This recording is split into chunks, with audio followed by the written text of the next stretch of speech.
بسم اللہ الرحمن الرحیم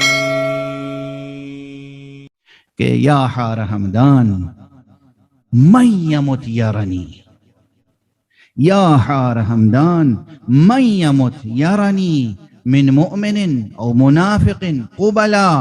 اے حارث حمدانی، کوئی بھی مرنے والا، چاہے وہ مومن ہو چاہے منافق ہو، چاہے وہ مومن ہو چاہے منافق ہو، مگر وہ مجھے اپنے مرنے سے قبل دیکھے گا۔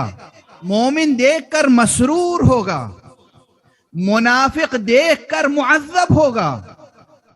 اور ہمارے ہاں اور جب آقا احتضار کی کیفیت میں آ جائیں گے تو پھر ممکن کیسے ہے کہ ملک الموت سختی کرے کسی مومن پر؟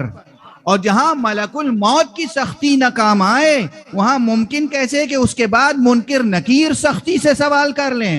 اور جب منکر نکیر سختی سے سوال نہیں کر سکتے تو تراب کی مٹی کی ہمت کیا ہے، مجال کیا ہے کہ قبر میں فشار کرے، جبکہ وہ ابو تراب کا کلمہ پڑھنے والا اس کی آغوش میں۔ یعنی بس خلاصہ عرض کر دوں، مجال ہے کسی فرشتے کی کہ مولا علی کے کسی چاہنے والے سے ذرا سا بھی ترش روئی سے پیش آ جائے؟ مجال ہے؟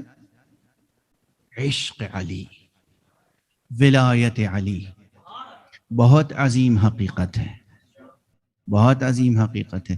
اتنی ہی عظیم حقیقت ہے کہ حضرت امام رضا علیہ السلام نے ارشاد فرمایا ہے، اور وہ روایت بھی روایت سلسلۃ الذہب کہلاتی ہے۔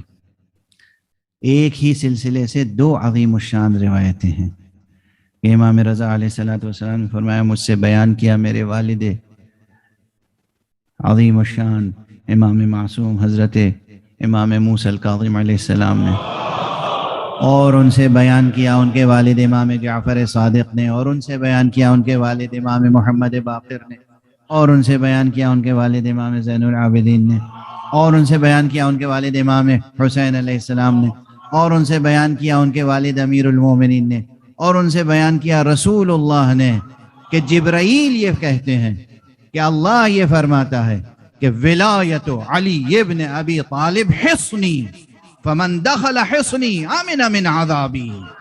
ولایت علی ابن ابی طالب میرا قلعہ ہے، اور جو میرے قلعے میں داخل ہو گیا وہ میرے عذاب سے محفوظ ہو گیا۔ یہ ولایت ایک حقیقت ہے، تو ان کی شفاعت کا دائرہ محدود نہیں ہے۔ یا حار حمدان من یمت یرنی، جو بھی مرنے والا ہے وہ مجھے دیکھتا ہے، یرنی مجھے دیکھتا ہے، من مؤمن او منافق قبلا، چاہے وہ مومن ہو چاہے منافق، مرنے سے پہلے مجھے دیکھتا ہے۔